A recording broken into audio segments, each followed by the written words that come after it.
Hi friends, and welcome back to my channel. Today I am sharing my Gorditas de Harina recipe with you. They are basically flour pockets that you can fill with anything you'd like. Since I will be kneading this by hand, I am going to start with a bowl and I'm going to go ahead and add in all my ingredients on here. I am adding in 2.5 cups of all-purpose flour.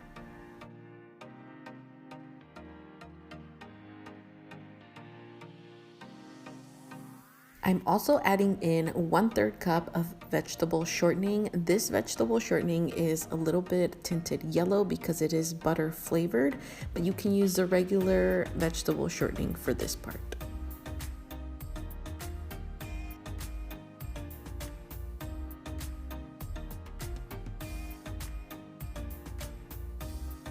Along with those ingredients, I'm also adding in 1/2 teaspoon of salt and 1 teaspoon of baking powder.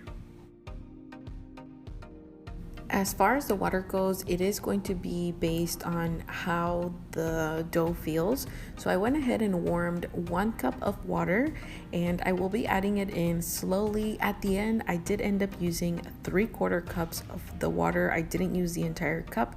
So just remember to warm up 1 cup and then just go by how the dough feels. The dough should feel soft and it should also come together, but it shouldn't stick to your hands.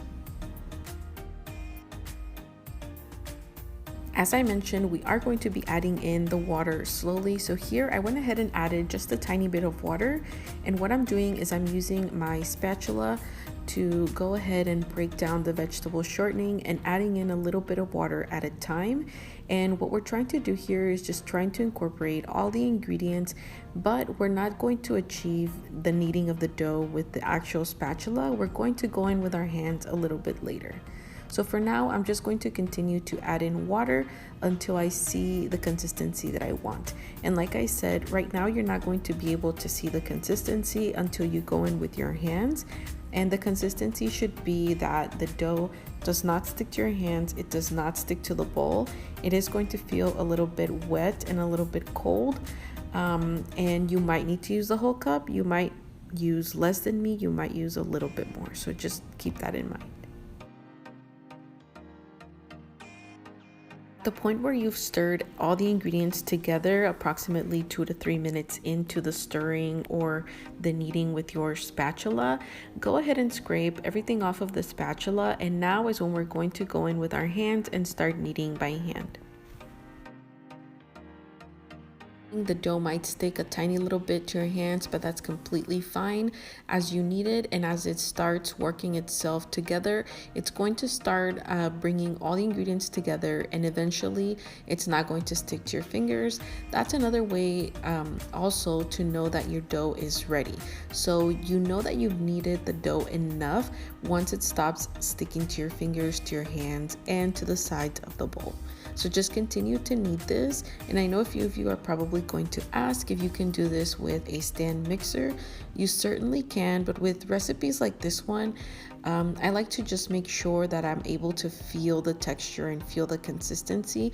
So I really do recommend, if you have time and if you are able, try this recipe by hand, and once you've mastered how the consistency looks, then you can definitely go on to using a stand mixer. But if this is the first time that you're doing this, I highly recommend getting to know the dough by feeling it and by looking to see how the dough should look before incorporating it into a stand mixer.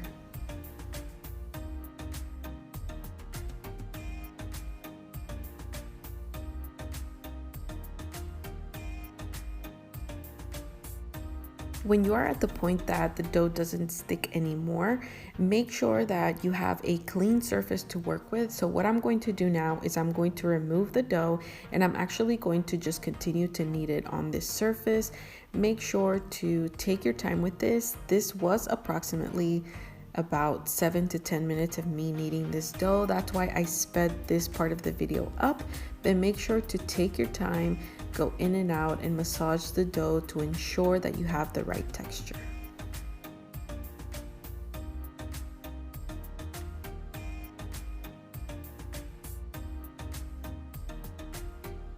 Worked your dough for approximately 7 to 10 minutes. It should be ready.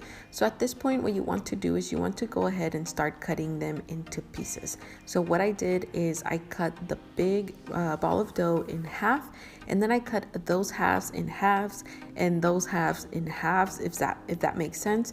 You can definitely make your little balls as big or as small as you want. In this case, I went ahead and I wanted to get 12 gorditas out of this big ball of dough, but you can definitely make more or make less. That is definitely up to you. After you cut all of your pieces of dough into the sizes that you want, remember that you have to roll them up into little balls again in order to get as close to a circle as you can. In this case, I am using a silicone rolling pin. I will have all or some of the utensils that I used linked down below. And as you can see here, what we're going to do is we're simply going to try and flatten these circles to be just a little bit larger. So what I like to do is I like to go up and down and then just do about a 45-degree rotation, up and down, 45-degree rotation, and it kind of helps to keep the circle a circle. But definitely if you have another way of doing this, you can definitely do that instead.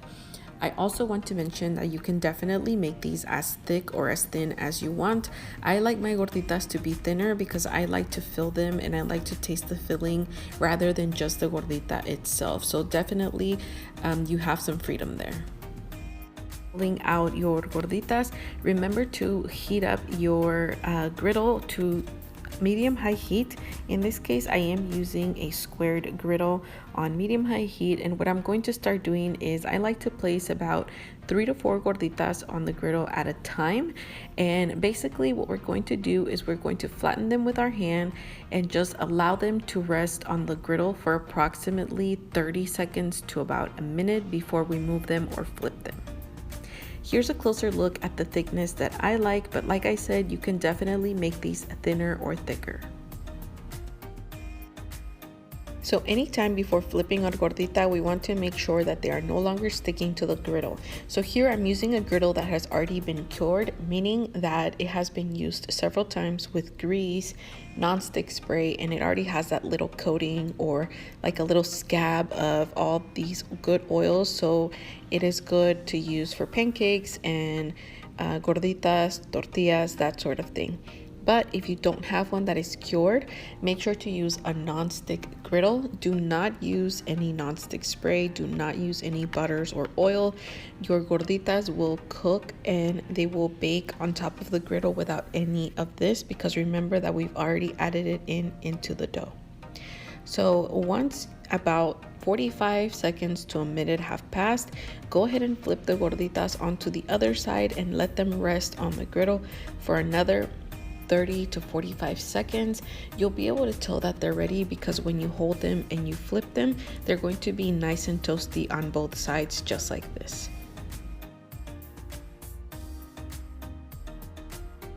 I do want to mention a few more things. So be very mindful of how thick or how thin you want to make these, because the thinner that you make these, the harder they will be to open down the center.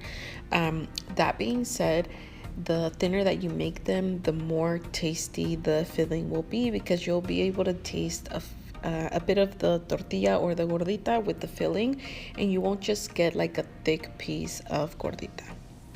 Another thing is, as I am about to do here, make sure that you are cutting these right down the center open, because if you do let them cool and rest, it's going to be very, very hard to open them down the center. So what I'm doing here is I'm basically helping myself with a napkin, and I did go ahead and let this one rest for about 30 seconds. It is going to be very hot, and you do want to open these when they're very hot, but you're basically going to take a sharp knife, a small one. You can use a large knife, but I like to use a small knife for better control.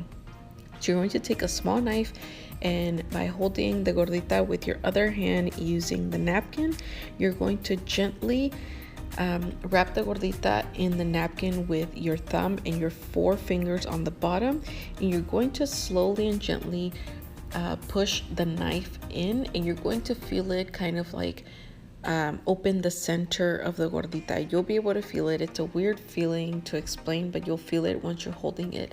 And then just slowly turn your gordita and do like a little sawing motion down the center and the bottom of the gordita to make sure that you open the middle, but you don't tear the both sides. So basically you're going to open a little pocket.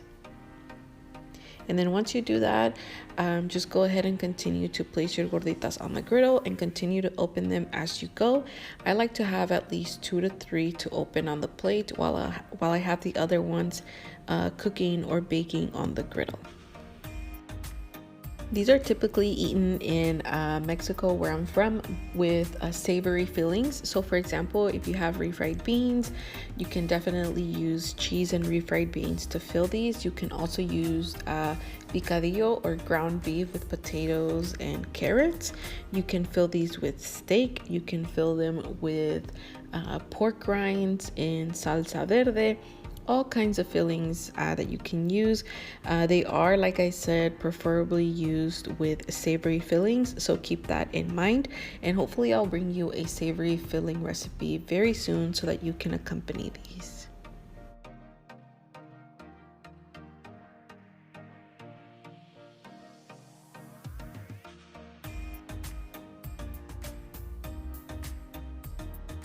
And as always, I feel like it's very important for you to watch the entire process. So I am going to let you watch the rest of this video where I'm putting them on the griddle, I'm flipping them, and then I'm cutting them open and down the center. I do appreciate you for watching. Thank you so much for coming back to my channel. Don't forget that if you do have any questions, to leave them in the boxes below.